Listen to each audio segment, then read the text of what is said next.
Before hospitals, before pharmacies, before doctors in white coats, before science had microscopes, textbooks, or people arguing in comment sections, ancient humans still got sick. They had headaches, stomach pain, cuts, bites, rashes, fevers, toothaches, and strange body pains that made them stare at the sky like, why is my leg doing this? But somehow, long before modern medicine existed, humans began figuring out that some plants could help. Not perfectly, not safely every time, but enough to survive, enough to remember, enough to pass down. And today, Jack is about to find out how. 1 second, Jack is in the modern world, standing in a pharmacy aisle, holding 3 boxes of medicine, and still choosing the wrong one. Pain relief, cold relief, stomach relief, sleep relief. Relief from the relief. Jack whispers, humans really turned suffering into a shopping category. Then the lights flicker. The floor shakes. The shelves spin like a haunted vending machine. And suddenly, Jack is gone. He lands face first in prehistoric grass.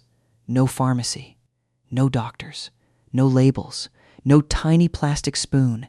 Just trees, mud, mosquitoes, and one very confused modern man.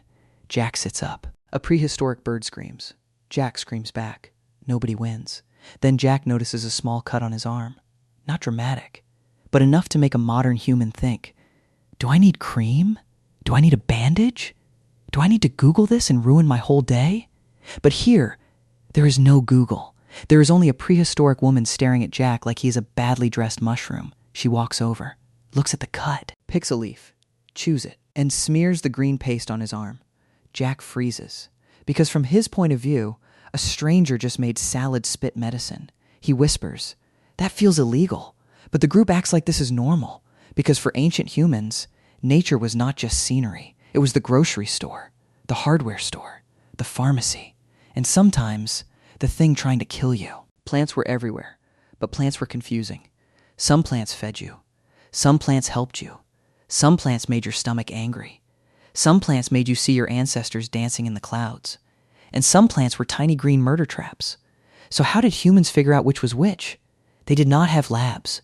They did not have chemistry. They did not have a guy named Brad saying, according to this podcast, they had observation, memory, animals, accidents, trial and error, and probably many moments where someone said, do not eat the red shiny thing, followed by another person eating the red shiny thing. This was prehistoric research. Very brave, very dangerous, terrible peer review. One major clue was animals. Ancient humans watched animals constantly. Not because animals were cute, but because animals were information. If deer ate a leaf and survived, maybe that leaf was food. If a sick animal chewed bitter bark, maybe that bark did something. If a monkey rubbed leaves on its fur, maybe those leaves kept bugs away. If a goat ate a plant and started acting like it discovered jazz, maybe avoid that one. Jack watches a hunter crouch behind a bush. The hunter is not hunting. He is watching a sick animal chew strange leaves. Jack whispers, so this is medical school? The hunter nods. The animal burps. Jack whispers, advanced medical school. But animals were only one clue. Taste mattered too, especially bitter taste. Today, bitter means this coffee costs $6 and tastes like regret. But in nature, bitterness can be a warning. Many poisonous plants taste bitter, but many medicinal plants are bitter too. That made things complicated. A bitter plant might poison you, or help your fever, or calm your stomach, or make you regret having a mouth. Ancient humans had to learn the difference. This bark? Useful. That berry? Disaster. This root? Good for pain. That root? Congratulations, you are now horizontal. Jack watches an elder hand a bitter leaf to a young hunter. The hunter chews it. His face collapses inward. His soul leaves briefly. Jack says, is he dying? The elder shakes her head. The hunter spits dramatically. Jack says, oh, so it's medicine.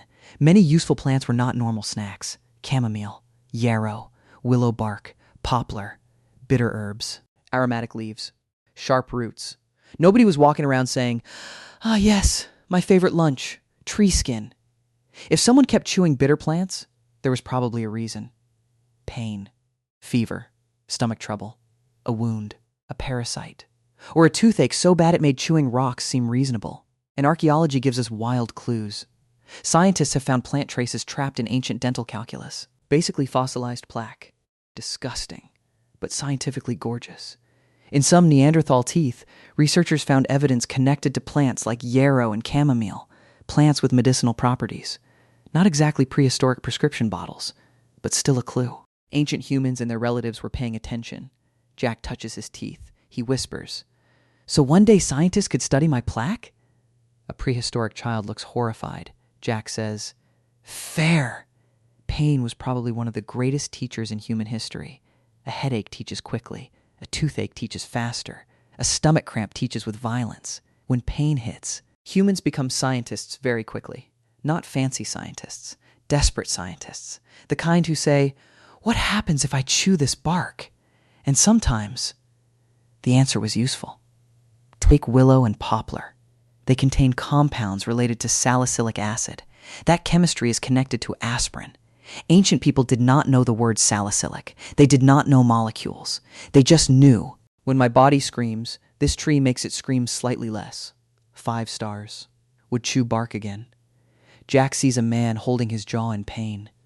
Another person gives him a strip of bark. The man chews slowly. His face changes from, "I hate existence," to, "I hate existence slightly less," Jack whispers.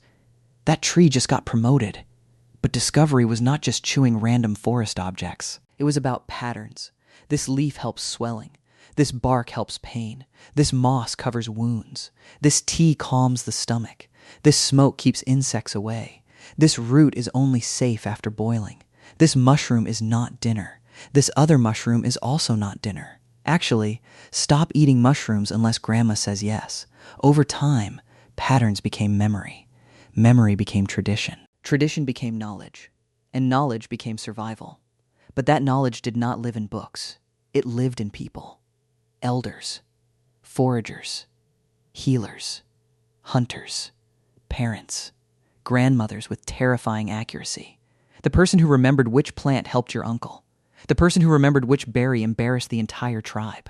The person who remembered that one leaf works, but only if picked before it flowers. Jack sits beside an elder woman. She has a basket full of leaves, bark, roots, flowers, and things Jack does not trust. She points to one plant, then to a wound, another plant, then to a stomach, another plant, then to Jack. Jack asks, "What does that one do?" She gestures, vomiting. Jack slowly moves away. This was not just superstition. It was practical testing across generations. Not clean, not perfect, but deeply observant. Ancient humans knew seasons, smells, textures, animal behavior, which plants grew after rain, which roots survived winter, which leaves insects avoided, which smoke kept mosquitoes away. Modern Jack can barely remember where he put his phone. Prehistoric Jack has to remember 2 plants that look almost the same, except one helps fever, and the other turns your evening into a funeral meeting. No pressure. Then Jack learns an important rule. Medicine and poison are sometimes neighbors. Sometimes even the same plant can help or harm depending on amount. Too little? Nothing happens. Enough? Helpful.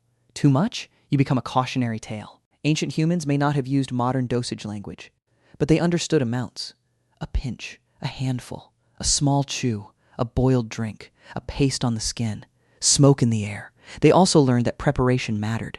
Raw might be dangerous. Boiled might be safer. Fresh might be strong.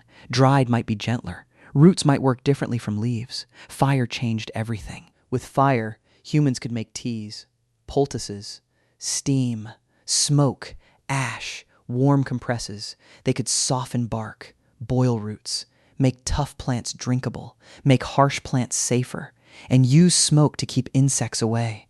Jack watches herbs drop into hot water. Steam rises. Someone coughs beside the fire. Jack leans in. Ancient wellness spa? The elder points at him with a stick. Jack leans out. But medicine was not only plants. It was care. Someone stayed beside you. Someone brought water. Someone cleaned a wound. Someone watched through the night. Someone remembered what helped last time. This may be the oldest medicine of all. Not the leaf. Not the bark. The attention. The group saying, "You are not dealing with this alone." Jack sees a sick hunter near the fire. One person brings water. One brings bitter tea. One adjusts the blanket. One tells a story. Jack gets quiet, because for once, the past does not look primitive. It looks human. Then a mosquito lands on Jack's face. Jack slaps himself, moment ruined. Wounds were another teacher. Ancient life was full of sharp things, stone tools, thorns, broken branches, animal teeth. Basically, Earth was one giant unpaid internship in pain.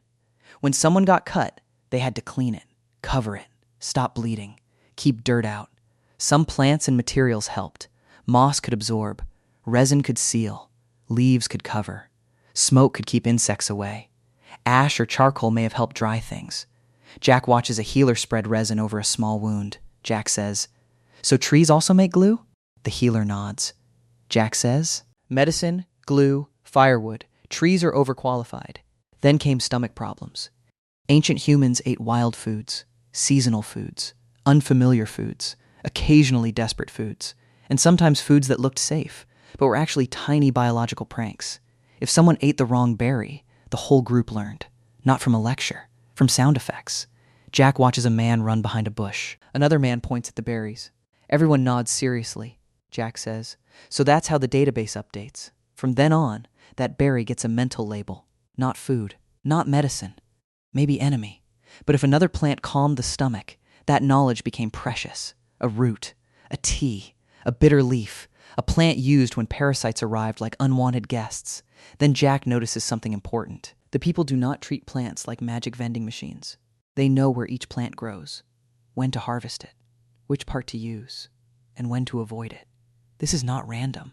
This is a living library. A library made of memory, scars, bad decisions, and grandmothers who do not blink. A child reaches for a bright berry. The elder snaps her fingers. The child freezes. Jack freezes too. He was not even reaching. The elder shakes her head. The child backs away. Jack whispers, "That woman just saved 2 generations." Of course, ancient medicine was not modern medicine. Many remedies probably did nothing. Some helped a little. Some helped a lot. Some were dangerous. Some worked for reasons people did not understand. And some were mixed with ritual, belief, songs, and spirits. But that does not mean ancient people were stupid. It means they were human, trying to survive with the tools they had. Today, we have labs, clinical trials, dosage studies, antibiotics, vaccines, emergency rooms. And still, half of us Google symptoms and panic. Ancient humans had none of that, but they had attention. And attention is powerful. They noticed that some bark reduced pain. They noticed that some bitter plants were used, even though they were not food. They noticed animals treating themselves. They noticed heat changed plants. They noticed cleaning wounds mattered. They noticed who survived.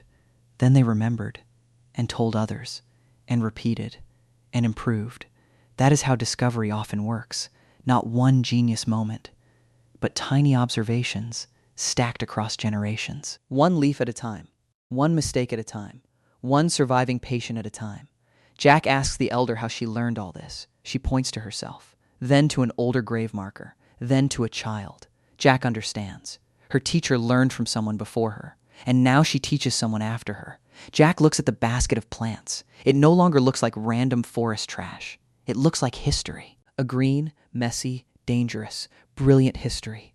Then the elder hands Jack one final leaf. Jack sniffs it. It smells nice. He chews it confidently. Immediately, his face twists like a folding chair. The group laughs. The elder points to the leaf, then points to a mosquito bite. Not mouth, skin. Jack whispers, "Good note." And that is the lesson. Ancient humans did not discover medicinal plants because they were magical forest geniuses. They discovered them because life forced them to pay attention. Pain made them curious. Sickness made them careful.